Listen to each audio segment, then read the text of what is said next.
আসসালামু আলাইকুম রহমতুল্লাহ। সবাই কেমন আছেন? আশা করছি সবাই অনেক বেশি ভালো আছেন। আপনাদের দোয়া আলহামদুলিল্লাহ আমি অনেক বেশি ভালো আছি। তো ফাইনালি আজকে চলে আসলাম নতুন আরেকটি ভিডিও নিয়ে। আর আজকে হচ্ছে আমি চুল কাটবো, কারণ হচ্ছে আমাদের আর হাতে কোনো টাইম না, আর মাত্র 2 দিন বাকি, শনি রবি। তো আজকে শুক্রবার জুমার দিনকে আমি ফ্রেশ হবো, চুল মোস কেটে, কারণ হচ্ছে আমাদের আর মাত্র 2 দিন, শনি রবি, এর মধ্যে গরু কিনতে হবে, আরো অনেক ধরনের কাজ আছে। সো আর সামনে টাইম পাওয়া যাবে না, এই জন্য আজকে আমাদের চুল কেটে ফ্রেশ হয়ে নিতে হবে। আসলে জিলহজ মাসের এই 10 দিন চুল দাড়ি না কাটাটাই সবচেয়ে বেটার, কারণ হচ্ছে আল্লাহ রাসূল সাল্লাল্লাহু আলাইহি ওয়াসাল্লাম বলেছেন, যারা এই 10 দিনের চুল দাড়ি না কাটবে তারা একটি কবুল কোরবানির সওয়াব পেয়ে যাবে। সো ব্যস্ততার কারণে এই জিনিসটা প্রস্তুতি নিতে পারি নাই, প্রত্যেক বছর নেওয়া হয়, এই বছর নিতে পারি নাই, এই জন্য বাধ্য হয়ে এই বছর এর মাঝখানে কাটতে হচ্ছে। কারণ হচ্ছে যে এই কয়েকদিনে অনেক বড় একটা প্যারাই ছিলাম, এই 10-12 দিন প্রচুর প্যারাই ছিলাম, যেহেতু ঈদের সময়, এই জন্য প্যারাটা অনেক বেশি ছিল, আর এই জন্য টাইম বের করতে পারিনি। এখনো টাইম বের করতে পারতাম না, যেহেতু আজকে শুক্রবার বন্ধের দিন, এই জন্যই আর কি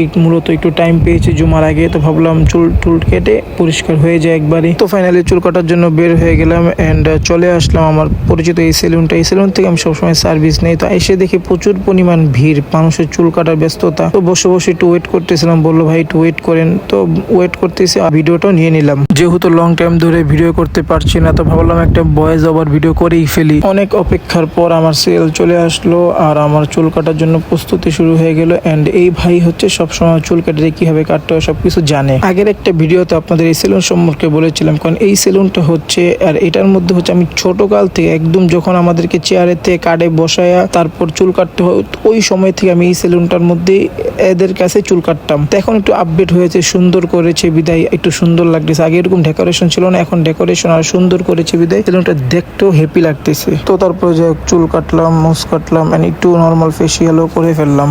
আর আমার কাছে মনে হয় এরকম রিজনেবল প্রাইসে খুব ভালো সার্ভিস দেয় তারা। তো সব কাজ শেষ করে এখন রিক্সায় উঠে গিয়েছি বাসায় যাওয়ার উদ্দেশ্যে। তো এখন হচ্ছে আমরা বাসায় চলে যাব। তো আজকে এই ভিডিও পর্যন্ত। সকলে ভালো থাকবেন, সুস্থ থাকবেন, দেখা হবে নতুন কোনো নেক্সট ভিডিওতে। আল্লাহ হাফেজ।